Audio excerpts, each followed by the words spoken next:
Hi all. So now coming to step 3.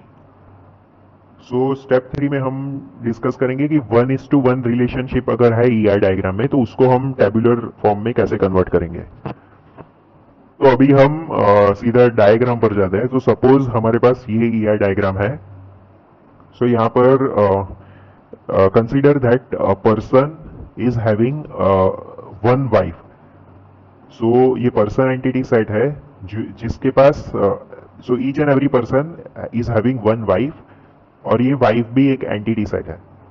अभी attributes wife के है, वाइफ एंटिटी के है wife ID which is the which will be the primary key column in the table and name, and similarly person के attributes है, person ID will be the primary key, that is the key attribute, name, address, email and phone number और phone which is a multi-valued attribute. So हम क्या करेंगे कि इसमें simple होता है।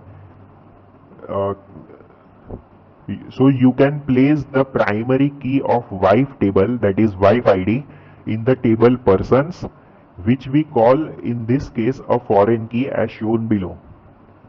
तो हम दो टेबल्स बनाएंगे।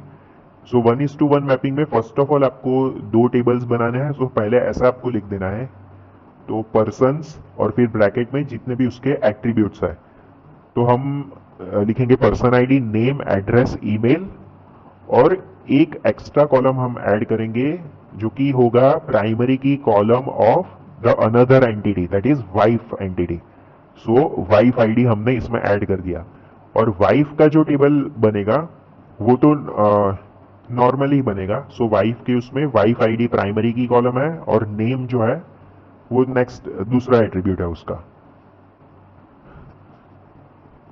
For cases when person is not married, that is has no wife ID, then that particular attribute can be set to null.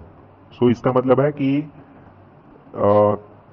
Suppose ये पर्सन टेबल है और इसमें first column primary key column है person ID, next is name, address, email and wife ID. तो ये wife ID जो है ये फॉरेन की है referencing to the primary key column of wife table. सो अब सपोज किसी भी पर्सन के पास वो मैरिड नहीं है, वाइफ नहीं है, तो इसकी वैल्यू नल हो सकती है, ये पर्टिकुलर कॉलम की वैल्यू नल हो सकती है। सो यहाँ पर एक इंपॉर्टेंट पॉइंट आता है कि मैंने आपको प्रीवियस लेक्चर्स में कहा था, मतलब इसके जस्ट प्रीवियस लेक्चर में कहा था कि प्राइमरी की कॉलम जो होती है उसमें सारी ही वैल्यूज यूनिक होने चाहिए और नल वैल्यू नहीं आ सकती है, क्योंकि कोई ऐसी वाइफ नहीं होगी या पर्सन नहीं होगा जिसका आईडी ही ना हो, तो फिर उसको यूनिकली आइडेंटिफाई करना पॉसिबल नहीं होगा। लेकिन इन केस ऑफ फॉरेन की, सो फॉरेन की के उसमें कंडीशन ये होती है कि वो कॉलम में सिर्फ वही वैल्यूज आ सकती है जो कि उसकी जो रेफरेंसिंग प्राइमरी की कॉलम है, that is in this case wife ID.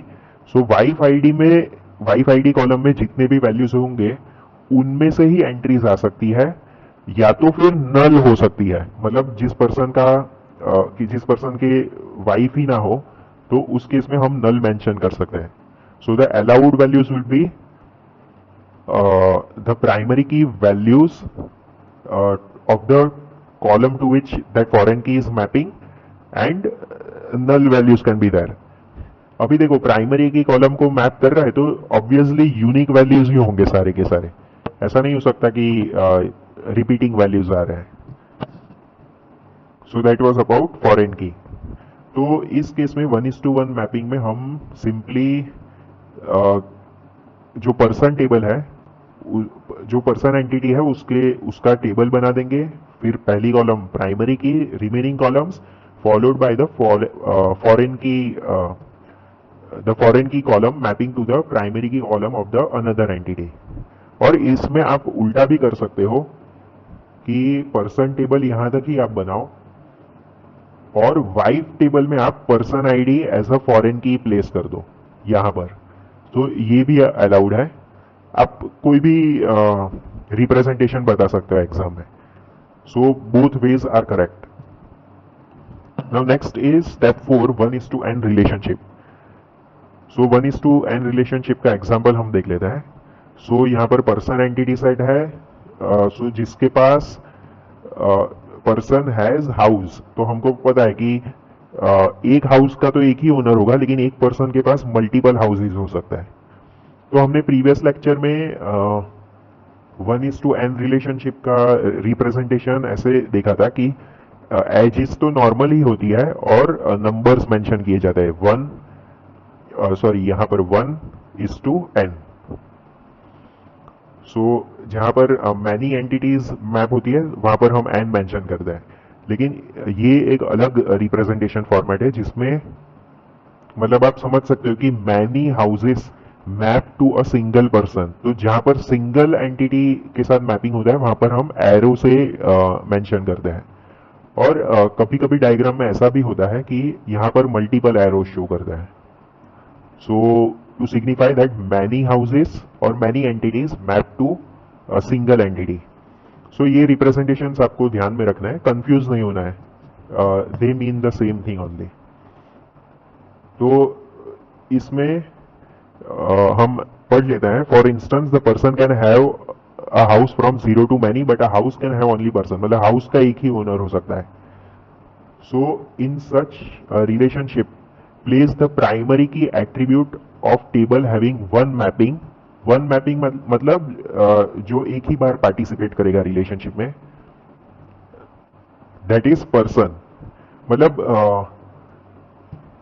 नहीं, yeah, so person will be participating in the relationship multiple times, लेकिन पर्सन की वन मैपिंग है। वन मैपिंग मतलब एक पर्सन मैनी हाउसेस से मैप होगा।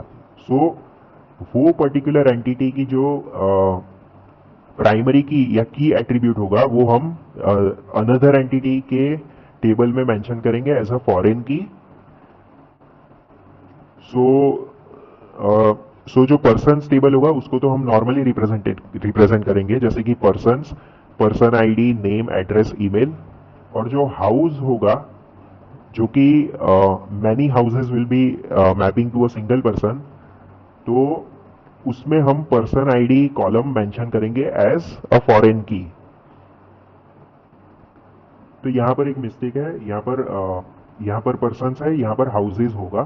सो plural जब लिखेंगे हम यूजिंग पैरेंथेसिस तो हम प्लूरल ही यूज करेंगे, और जब टेबल में हम लिखेंगे तो एस जो प्लूरल है वो हम निकाल देंगे।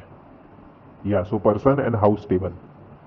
तो बस आपको बस इतना ध्यान रखना है, जहां पर भी एन है या जहां पर जिस भी ब्रांच में मैनी वाला सिनेरियो है, तो one person mapping to many houses ऐसे आपको इमेजिन करना है। और मैनी वाला जो है उसके टेबल में जो सिंगल ब्रांच वाला जो यानी कि पर्सन टेबल है उसकी प्राइमरी की आएगी। तो यहाँ पर हमने दो टेबल्स बना दिए। सो पर्सन के तो नॉर्मली एट्रीब्यूट्स थे, पर्सन आईडी विच इज की एट्रीब्यूट, नेम, एड्रेस, ईमेल। और जो हाउस टेबल है जो कि मैनी को रिप्रेजेंट करता है, उस केस में हमने person ID as a foreign key pass कर दी। ओके